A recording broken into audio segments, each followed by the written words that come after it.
اور اگر میڈیا نے اس جانب توجہ نہ دی، میں سمجھتا ہوں جو میڈیا کی کریڈیبلٹی تھی، میڈیا پہ لوگ ڈیپینڈنٹ تھے اور جو لوگ میڈیا کی آواز سن کے اپنی رائے بدلتے تھے، میں سمجھتا ہوں اس کو بڑا نقصان پہنچے گا.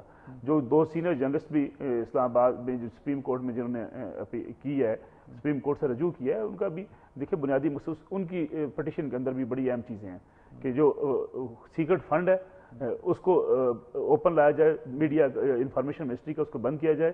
اس کے ساتھ ساتھ جو ایجنسیز کو آپ نے بعض ایجنسیز کو بے لگام کیا ہوا، آپ ایڈورٹائزنگ ایجنسیز کو، ان کو بھی آپ کے ان کے فنڈ سامنے لائے جائیں اور ان کا بالکل میرٹ پہ یہ کیا جائے، اشتہارات کی جو تقسیم ہے کی جائے. تو میں سمجھتا ہوں اس حوالے سے جو میڈیا کے کچھ گروپس ہیں، جو میڈیا کے کچھ لوگ ہیں، وہ اپنے ویسٹرن انٹرسٹ کے ساتھ وہ میدان میں اترے ہوئے ہیں، اور اس بات سے وہ ان کو اندازہ نہیں ہے کہ آج کے جو وقتی فائدہ ہے اس کی خاطر وہ پاکستان کا مستقبل قربان کر رہے ہیں. دیکھیں اگر ملک کے اندر رول آف لا نہیں ہوگا، ملک کے اندر آئین اور قانون کی حکمرانی نہیں ہوگی، اگر آپ عدالتوں کو اسی طریقے سے عدالتوں کا بیڑا غرق کر دیں گے، تو کل اس ملک کے اندر میر صاحب آپ کیا دیکھتے ہیں؟ پھر تو جس کے پاس طاقت ہوگی وہ اس ملک کے اندر جو مرضی کرتا پھرے گا، اس کو کوئی پوچھنے والا. حالانکہ اب بھی ہم اس قسم کے حالات سے دوچار ہیں کہ جس کے پاس طاقت ہے اس کے پاس اچھے خاصی اس بات کے امکانات موجود ہیں کہ وہ اپنی منمانی کرتا ہے، اپنی مرضی کرتا ہے. لیکن اگر رہی صحیح جو عدالتیں آپ کے پاس موجود ہیں، تو پھر عام آدمی انصاف کے لیے کس کا دروازہ کھٹکھٹائے گا؟ آپ دیکھیں نا، اگر کرپشن کے مقدمات ہیں آپ کے اوپر، این آر او پہ اتنی لمبی بحث ہوتی رہی ہے، خط لکھنے پہ اتنی لمبی بحث ہوتی ہے. سمپل سی بات ہے کہ آپ کی سپریم کورٹ آپ سے بار بار کہہ رہی تھی کہ ہم نے این آر او آپ کے حوالے کیا تھا، پارلیمنٹ نے اس کو منظور نہیں کیا. تو ہم نے کیس اوپن کرنے کی بات کی ہے، کسی ایک خط لکھنے کی تو بات ہی نہیں ہے اس میں. جب سارے کیس اوپن ہو گئے، اس میں اگر خط کا ذکر آتا ہے تو وہ بھی اوپن ہو جائے گا. لیکن اس کی خاطر بھی کبھی استثناء کی، کبھی پارٹی کی لائن کی، کبھی کس قسم کی باتیں کی جا رہی ہیں. در حقیقت حکومت یہ سمجھتی ہے کہ اس کے پاس اب عوام کے پاس جانے کے لیے کچھ نہیں ہے. اب بتائیں آج بھی دیکھیں نا، ہر روز آپ بیانات وہ تو سمجھتی ہے کہ عوام پر جانے کچھ نہیں ہے، لیکن وہ اس کا مطلب عوام کے پاس جانے کو تیار ہے. وہ شہید بننے کے بعد دیکھیں وہ تو الیکشن وہ چاہیں گے، دیکھیں وہ چاہیں گے کہ اگر ان کو موقع مل جائے، وہ اس کوشش میں ہیں، جو انہوں نے کوششیں کی بھی ہیں، ان کو موقع یہ ملے کہ اگلے جو 4-5 ماہ رہتے ہیں وہ اپنی مدت اس لحاظ سے پوری کریں. دیکھیں آپ خیرپور کے اندر صدر آصف علی زرداری صاحب کا آپ 1-2-4 جملے دیکھ لیں. وہ فرماتے ہیں کہ میں نے جو 11 سال گرمی برداشت کی، یہ تو کوئی گرمی نہیں ہے جو آج لوگ برداشت کر رہے ہیں.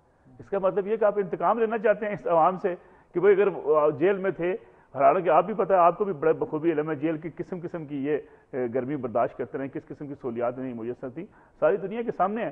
اور دوسرا بار بار دیکھیں پیپلز پارٹی کی، آپ پیپلز پارٹی کے رہنماؤں سے بھی آپ ملتے ہوں گے، آپ سے آتے ہیں، آپ کے پاس بیٹھ کے بات چیت بھی کرتے ہیں.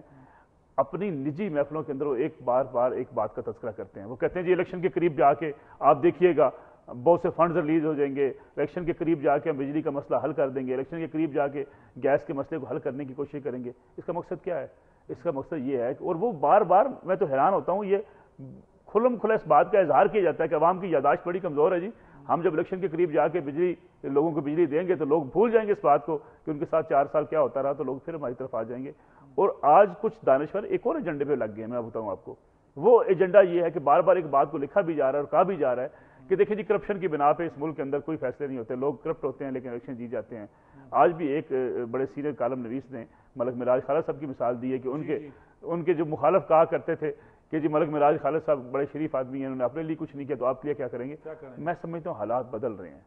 آج اگر تحریک انصاف کو پذیرائی ملی ہے تو اسی لیے ملی ہے. تنزن بات ہے نا، دیکھیں لوگوں نے کہا، کسی نے تقریر کرتے ہوئے کہا کہ جی معراج خالد صاحب شریف آدمی، یہ ہیں وہ ہیں، انہوں نے اپنے لیے کچھ نہیں کیا تاڑے لیے کی کرے گا. تو یہ اس قسم کا. اور دوسرا جو پروپیگیٹ ایک اور بات کی جا رہی ہے، وہ بار بار کی جا رہی ہے، وہ کہ شاید رائٹ کے ووٹ ڈیوائیڈ ہونے کا وقت آ گیا. جی جب رائٹ کے ووٹ ڈیوائیڈ ہو جائیں گے، عمران خان اور نواز شریف کے ووٹ ڈیوائیڈ ہوں گے، تو اس ڈویژن کے بعد یہ ہوگا کہ وہ جو جھنگا مل جائے گا پیپلز پارٹی کو. میں سمجھتا ہوں یہ بھی بڑی خام خیالی کی باتیں ہیں.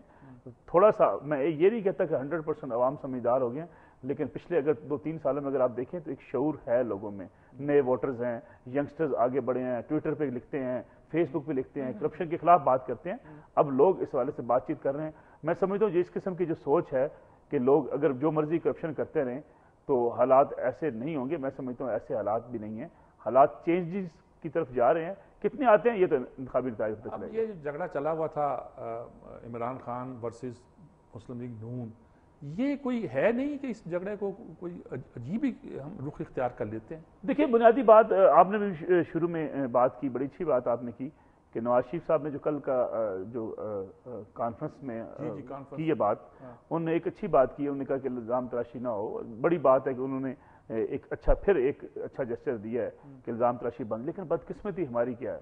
ہماری بدقسمتی یہ ہے کہ ہم تحریک انصاف ہو، مسلم لیگ نون ہو، پیپلز پارٹی ہو، ہم سمجھتے ہیں کہ ہم الزامات کی سیاست کر کے اپنے کارکن کو موٹیویٹ کر سکتے ہیں. عمران خان صاحب نے اس میں بڑی زوردار قسم کی مہم چلائی تھی، تو اس کے جواب میں تحریک مسلم لیگ نون بھی شروع ہو گئی. تو میں سمجھتا ہوں کہ اس قسم کے حالات ملک کے واقعی نہیں ہیں کہ ہم سارا دن الزام تراشی کرتے رہیں، ایک دوسرے کے اوپر کیچڑ اچھالتے رہیں. کیچڑ اچھالنا کتنا آسان ہے. دیکھیں نا خواجہ آصف صاحب نے بہت بڑا کیچڑ اچھال دیا. کچھ لوگوں نے کہا جی شوکت خانم کو نقصان پہنچا، کچھ کہتے ہیں نہیں پہنچ رہا. لیکن میں سمجھتا ہوں کہ اس قسم کی جو باتیں ہیں یہ ختم ہونی چاہیے. اور اچھی بات ہے نواز شریف صاحب اگر یہ کہتے ہیں کہ ایک دوسرے پہ الزامات بند کر کے ایجنڈا دیں ملک کو بہتر کرنے کے لیے، اپنی پارٹی اپنا منشور لے کے آئے، انتخابات میں جائے، سیاسی کردار ادا کرے، تبھی کوئی بہتری ہو سکتی ہے. دیکھیں ایک میں چھوٹی سی بات میں اس میں اضافہ کر دوں. اب کئی دنوں سے میں ایک اور بات دیکھ رہا ہوں، خواجہ آصف صاحب نے جو کچھ کیا اس سے کسی نے اپریشیٹ نہیں کیا. ہر بندے نے لکھا اس پہ، لوگوں نے کہا جی کہ یہ نہیں کیا جانا چاہیے تھا، خاص طور پہ رمضان مبارک کے دنوں میں جب شوکت خانم کو زکوٰۃ کے پیسے مل رہے ہوتے ہیں. لیکن دوسری جانب تحریک انصاف کے لوگ کچھ ٹیلی ویژن چینلوں پہ بیٹھ کے بار بار ایک بات کہہ رہے ہوتے ہیں جی کہ جو پلاٹ دیا تھا وہ LDA کا پلاٹ تھا. بھائی جہاں یہ آپ کہتے ہیں کہ خواجہ آصف نے غلط کیا، وہاں اس بات کو بھی تسلیم کرو کہ اگر شوکت خانم کی تعمیر کے لیے نواز شریف صاحب نے پلاٹ الاٹ کیا تھا تو ان کی بھی نیکی تھی. ہمارے یہاں یہ بڑا ایک عجیب و غریب کلچر ہے کہ کسی نے نیکی بھی کی ہو، ہم سیاسی مخالفت میں آ کے اس کا بیڑا غرق کرنے پہ تل جاتے ہیں. اور جب اگر کسی کے ساتھ دشمنی دوستی ہو، اب دیکھیں دوست محمد کھوسہ صاحب کا ایک بیان دیکھیں، وہ کہتے ہیں کہ جی میاں شہباز شریف صاحب نے ساری حکومتیں عہدے اپنے پاس رکھے ہوئے تھے، اور جب اپنے بیٹے کا کیس تھا تو انہوں نے وہ کیس دبا دیا، جب میرا کیس آیا تو میرا کیس نہیں دبایا. کس قسم کی لاجے کی باتیں کی جاتی ہیں. میں سمجھتا ہوں ان کے بیٹے کے کیس دبانے پہ خوش نہیں ہے، یہ کہتے ہیں ہمارا بھی دبا ہے. تو میں سمجھتا ہوں کہ اگر اصولوں کی سیاست کی جائے اور پارٹیوں کے اندر بھی اصولوں کی سیاست ہو، اختلاف ہو، اگر میاں صاحب نے 20 وزارتیں رکھی ہیں تو صحافیوں نے، ہم نے لوگوں نے لکھا بھی اس پہ کہ 20 وزارتیں نہیں ہیں.